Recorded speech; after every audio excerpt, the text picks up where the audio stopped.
Basta imaginar a situação. Estar ao volante de um super esportivo a quase 300 km por hora em uma estrada completamente desconhecida. E o pior, sem nenhum painel de instrumentos no carro.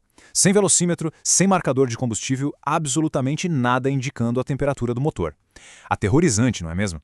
Pois bem, é exatamente isso que acontece quando a gente lança uma aplicação complexa na rede principal sem estabelecer as mecânicas de observação. É um verdadeiro voo às cegas. Olá e boas-vindas a esta apresentação da Ford College. Vamos direto ao nosso tópico de hoje para entender como iluminar esse painel de controle e evitar qualquer tipo de pânico. O grande objetivo da nossa análise hoje é traçar, de um jeito bem prático e sistemático, o projeto inicial para construir um pipeline de monitoramento realmente robusto. Lá atrás, na etapa de configuração, as decisões sobre quais nós RPC usar definiram a fundação técnica da comunicação com a Solana. E agora? Bom, agora chegou a hora de criar os medidores que vão compor esse nosso painel de controle. É isso que vai garantir a estabilidade, a previsibilidade e, claro, a conformidade absoluta quando a aplicação estiver rodando ao vivo.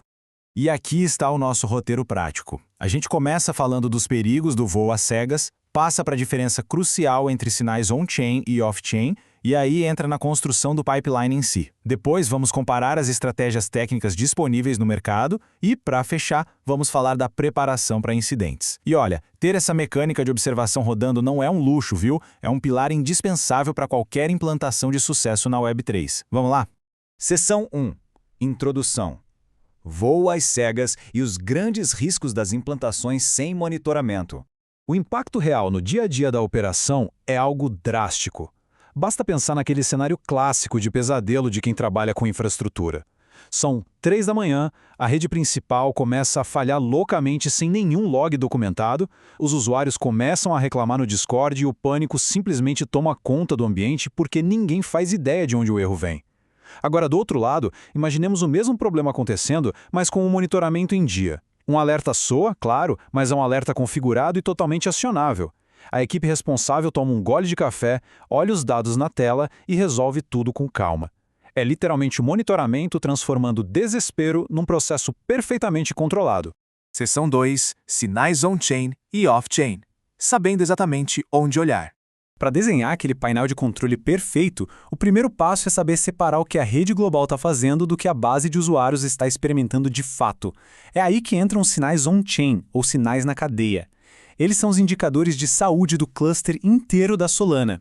A gente foca no que a rede como um todo está processando, a progressão de slots, a produção de blocos, o fluxo de transações confirmadas. Resumindo, é o batimento cardíaco da rede. Voltando para a analogia da estrada, medir o slot lag, ou atraso de slot, é como checar se o nosso carro está ficando para trás em relação à velocidade média de todo o comboio.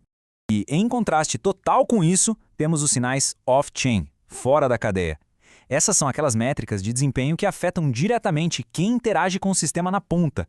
Estamos falando de latência de RPC, taxas de erro nas requisições, carga bruta na CPU e leitura e gravação em disco. Enquanto o sinal on-chain mostra a posição do comboio inteiro, o sinal off-chain reflete a responsividade do pedal do acelerador do nosso próprio motor. É isso que vai revelar se os nós escolhidos estão dando conta do recado ou se estão engasgando para atender a demanda. Seção 3. Construindo o pipeline. Como montar a nossa mecânica de observação passo a passo.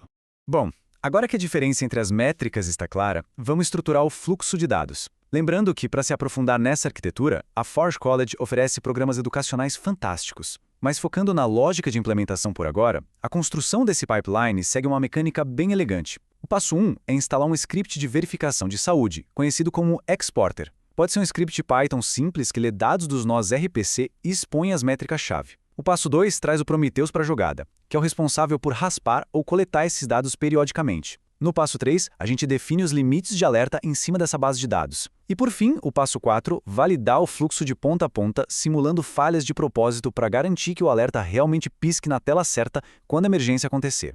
E olha que interessante, a etapa de definir os alertas está totalmente ligada àquelas escolhas de nós RPC que avaliamos na lição anterior. Os limites precisam ser ajustados milimetricamente à realidade da infraestrutura. Se o projeto roda em nós RPC privados, o controle é gigantesco. Dá para configurar limites bem rígidos, disparando alertas com apenas 1 ou 2 slots de atraso, por exemplo. Mas, se a escolha foi usar endpoints RPC públicos, que são como rodovias super movimentadas e com tráfego variável, é obrigatório dar mais margem de manobra. Limites flexíveis, variando entre 5 e 10 slots de atraso, são cruciais. Sem isso, as flutuações normais da rede vão gerar falsos positivos o tempo todo e deixar a equipe exausta sem nenhuma necessidade.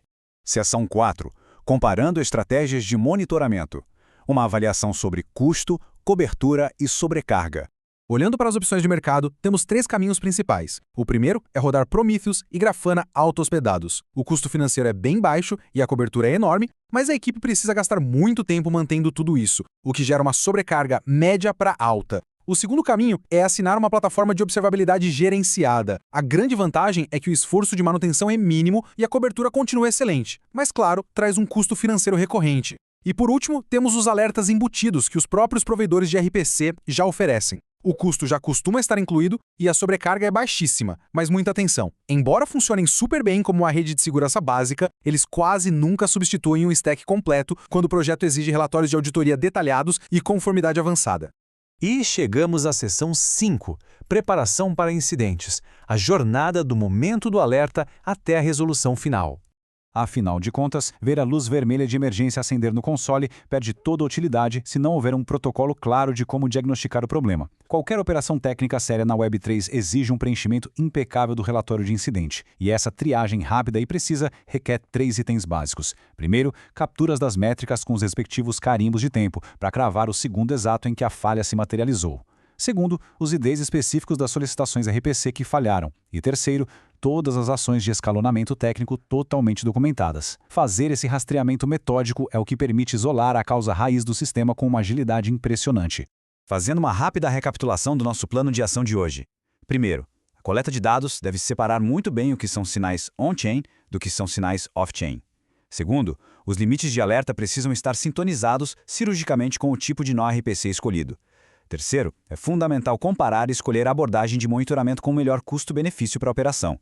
E quarto, sempre validar o fluxo inteiro na prática. Todo esse mapa de arquitetura que acabamos de desenhar alimenta, de forma direta e super precisa, os critérios que vão para a lista de verificação final antes do lançamento oficial na rede principal. E com todo esse painel de controle formidável já operando, fica uma provocação para a gente pensar. Já que temos os dados de monitoramento apontando tudo o que está acontecendo, de que maneira podemos agir preventivamente no código para evitar perdas catastróficas nos fundos de um projeto recém-implantado? Essa é exatamente a deixa fundamental para a nossa próxima análise, que vai focar de cabeça na gestão de riscos. Para continuar essa jornada a explorar novos conteúdos e dominar os desenvolvimentos de ponta na Web3, o convite está feito para explorar o site forge.college. Um grande abraço e excelentes estudos!